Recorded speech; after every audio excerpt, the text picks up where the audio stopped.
देखिए, ऐसा है कुछ होगा तो नहीं इसमें। जांच एजेंसी का पीएमओ से ऊपर है और पीएमओ के डायरेक्ट निगरानी में ट्रस्ट बना है, ट्रस्टी हैं और मोदी जी के कृपा पात्र हैं चंपत राय बंसल जी। जमीन घोटाले में जब इनका नाम आया तो अब तो कुछ कर नहीं पाए, अब इसमें क्या कर लेंगे इनका। हाँ, अभी मामला हॉट है तो इसलिए लेपापोती करने के लिए इस्तीफा दिलवा दिया। सामग्री खरीदने से या मंदिर बनने के पहले से चंदा या चढ़ावे, आज से इन्वॉल्वमेंट है चंपत चोर जी का।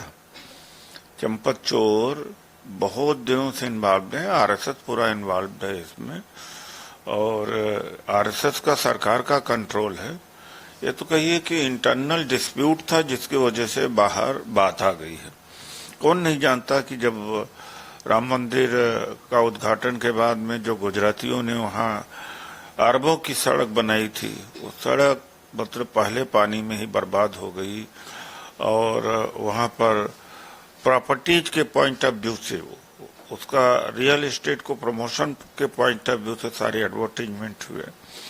तो मैं तो राम भक्तों से ही कहूंगा कि अगर भक्त हो तो शिक्षा के लिए दान दे दो, स्वास्थ्य के लिए दे दो, किसी के लिए फीस के लिए दे दो, वरना रुकेगा नहीं।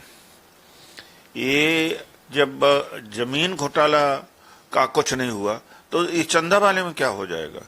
और दूसरी बात है कि जब आपने वहां पर वीडियो ही डिलीट कर दिया है तो एविडेंस क्या है। बाद में उल्टा ही कहेंगे कि देखो विपक्ष बदनाम कर रहा है, राम विरोधी है, ये उल्टा ही कर देंगे। तो ये मैनेज करने की कोशिश कर रहे हैं और मुझे नहीं लगता कि असली दोषी पकड़े जाएंगे। जैसे लगता है चंपत और नरपेंद्र मिश्रा लाठी लेके पहुंच गए कि टिल्लू यादव लूट रहा था, जैसे लगता है कि टिल्लू यादव ही या छोटे कर्मचारी जिम्मेदार है। उनकी क्या औकात है इसमें। अब उनका सांगठनिक मामला है, जब उन्होंने कहा है तो उनका अनुभव होगा, लेकिन इतना मैं जानता हूं आरएसएस कभी कंस्ट्रक्टिव काम नहीं करता। मैंने देखा, सैकड़ों ने हजारों दृष्टांत देखा जो हिंदू की बात करते हैं। जब जैसे 69,000 टीचर्स की भर्ती उत्तर प्रदेश में हुई, उसमें SC/ST OBC का जब कोटा मारा जाता है तब आरएसएस हिंदू नहीं करता। बांदा एग्रीकल्चरल यूनिवर्सिटी में जब एक ही विशेष जाति के लोगों की भर्ती होती है तब हिंदू नहीं करते।